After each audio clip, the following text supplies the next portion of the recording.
اہم عنوان پر خطاب ہوگا۔ انبیائی مشن اور وارثین انبیاء، اس عنوان پر خطاب فرمائیں گے مولانا محمد رفیق احمد قاسمی صاحب، سرپرست مجلس العلماء تحریک اسلامی ہند کرناٹک و گوا و سیکریٹری جماعت اسلامی ہند مرکز دہلی۔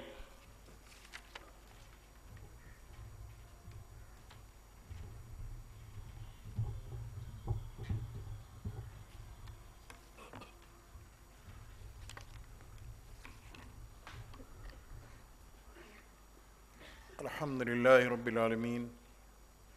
والصلاة والسلام علی سید المرسلین محمد الامین وعلی آلہ وصحابہ الطاہرین الی یوم الدین۔ اعوذ باللہ من الشیطان الرجیم، بسم اللہ الرحمن الرحیم۔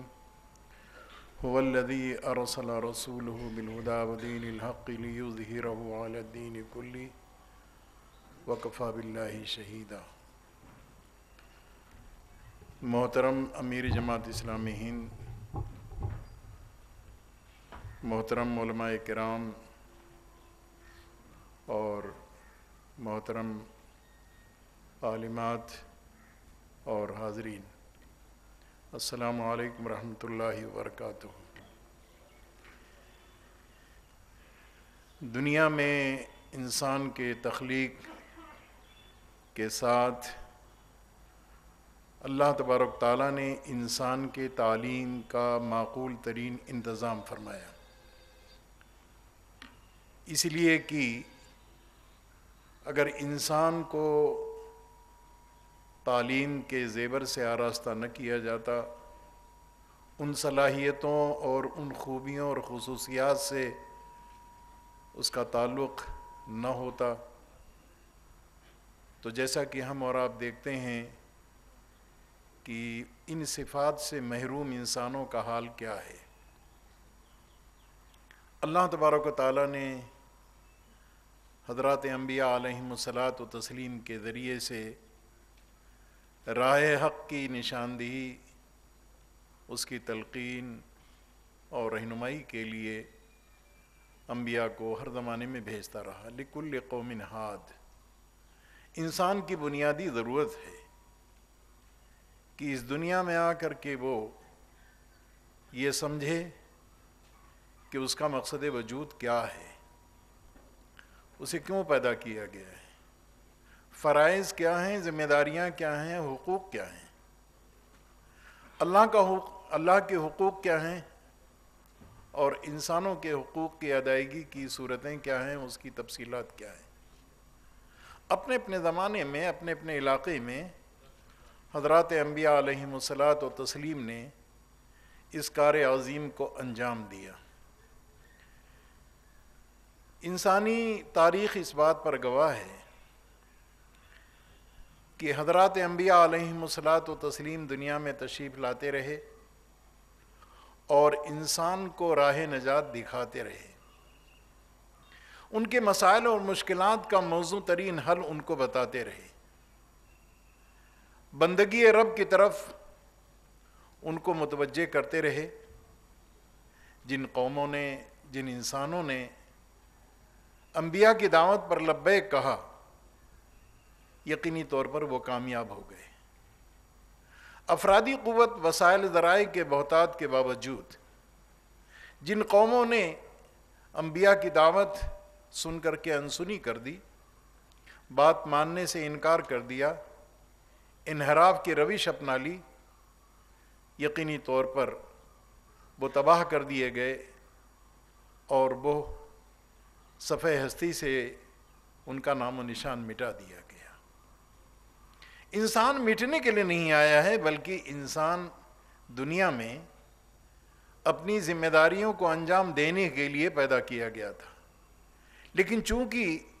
راہ حق کے بجائے غلط روش کو اپنانے کا جو انجام ہوتا ہے،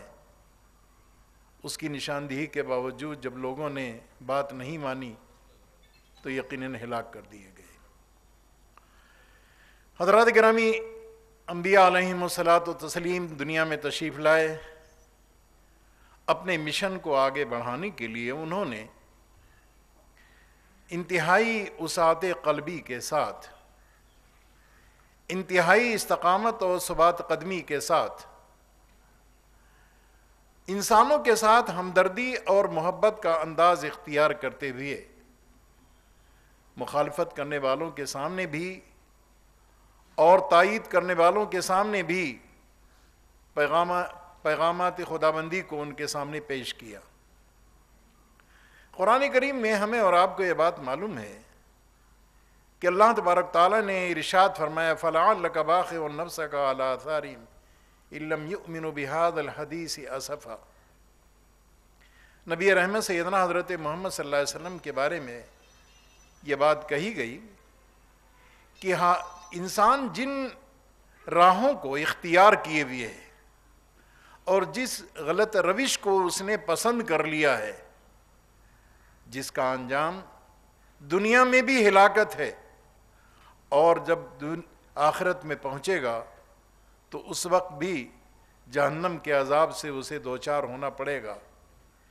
اس غم میں آپ اپنے آپ کو کہ لوگوں کے سمجھ میں اتنی موٹی بات کیوں نہیں آتی ہے کہ اپنے کو تباہی سے وہ بچا لیں۔ ہلاکت سے محفوظ رہنے کے لیے جو طریقے ہیں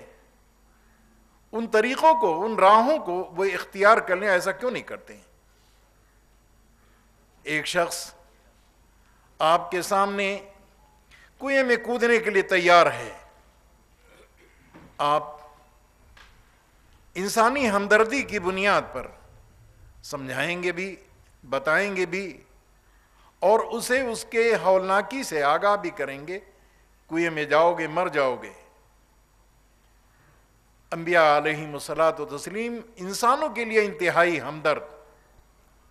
انتہائی محبت کرنے والے ان کے بخواہ ہوا کرتے تھے۔ سیدنا حضرت نوح علیہ الصلاۃ والسلام کے بارے میں ہمیں اور آپ کو معلوم ہے، قرآن ان کی زندگی کے تعلق سے تفصیل کے ساتھ بیان کرتا ہے کہ 1-2 سال نہیں، 1-2 صدیاں نہیں، 950 سال تک اپنی قوم کو اللہ تبارک تعالیٰ کی بندگی اور اطاعت کی طرف متوجہ کرتے رہے۔ قوم میں سے کچھ لوگ مشرف بے اسلام ہوئے اور باقی نے آپ کی بات کو سن کر کے سورہ نوح میں اللہ تبارک تعالیٰ نے تفصیل بیان کی ہے کہ حضرت نوح علیہ الصلاۃ والسلام نے اپنی دعوت کو انسانوں کو کس کس طریقے سے پیش کیا۔ حضرات گرامی، گویا کہ حضرت نوح علیہ الصلاۃ والسلام آخری درجے تک وقت کی قید کے بغیر نہ کبھی قوم سے مایوس ہوئے، نہ کبھی ان پر مشتعل ہوئے۔ لوگوں نے ان کا استخفاف کیا، مذاق اڑایا، استہزاء کیا، کشتی بنا رہے ہیں، اب کشتی سمندر میں چلنے کے بجائے، دریا میں چلنے کے بجائے اب کشتی چلے گی خشکی میں۔ حضرت نوح علیہ الصلاۃ والسلام ان دم خلاش باتوں کو اور اس مذاق اور استہزاء کو برداشت کرتے رہے اور اپنے کام میں مصروف رہے۔ سورہ نوح آپ کے سامنے ہے، آپ اہل علم ہیں، آپ مطالعہ کرتے ہیں، آپ کے سامنے ان کی کارکردگی کی تفصیل آپ کے سامنے آتی ہے۔ اس سے یہ معلوم ہوتا ہے کہ نبی کبھی بھی عجلت پسند نہیں ہوتا ہے، جلد بازی سے کام نہیں لیتا ہے، اپنے مشن کو انتہائی استقلال کے ساتھ، استقامت کے ساتھ آگے بڑھانے کے لیے سعی و جہد کرتا ہے۔ حضرات گرامی، انبیاء علیہم الصلاۃ والتسلیم اللہ کے دین کی دعوت کو لوگوں کے سامنے اس طور سے پیش کر رہے ہیں کہ کسی سے عہدہ، منصب، مال و دولت یا اس کا صلہ اور اجر یا اس کی مزدوری یا معاوضہ نہیں، ان کا ہمیشہ اعلان رہا ان اجریہ الا علی اللہ، میرا اجر تو اللہ تبارک تعالیٰ کے حوالے ہے، مجھے اللہ تبارک تعالیٰ کی جانب سے بھیجا گیا ہے وہی مجھے اجر عطا فرمائے گا، اسی سے۔ اگر اس پر ہم غور کریں تو ایک بات جو نہایت ہی سادہ انداز سے ہمارے اور آپ کے سمجھ میں آئے گی وہ یہ ہے کہ اگر انبیاء علیہم الصلاۃ و تسلیم اپنے قوم سے کسی قسم کے معاوضے اور صلہ اور اجر کا مطالبہ کرتے تو ان کے اندر وہ ہمت یا ان کے اندر وہ بے باکی اور ان کے اندر وہ جو بے لوث دین کی دعوت پیش کرنے کا طریقہ یا حوصلہ ہوتا تھا وہ متاثر ہو جاتا۔ کہیں نہ کہیں رعایت اور مروت کے تئیں ان کی بات اس انداز کی نہیں ہوتی جس انداز سے بات کہی جا سکتی ہے۔ اس لیے انبیاء علیہم الصلاۃ و تسلیم نے اپنے قوم سے دو ٹوک اور صاف صاف کہہ دیا، تمہارے نذرانے کی ہمیں ضرورت نہیں ہے، ہمیں تو صرف یہ ہے کہ تمہیں جہنم کے آگ سے ہم بچا لے جائیں، تمہیں صحیح بات ہم بتا لے جائیں۔ ہماری فکر اور سعی و جہد اور کوشش کا خلاصہ صرف اتنا ہے کہ تم کو جہنم سے ہم بچا لے جائیں۔ انبیائی مشن کا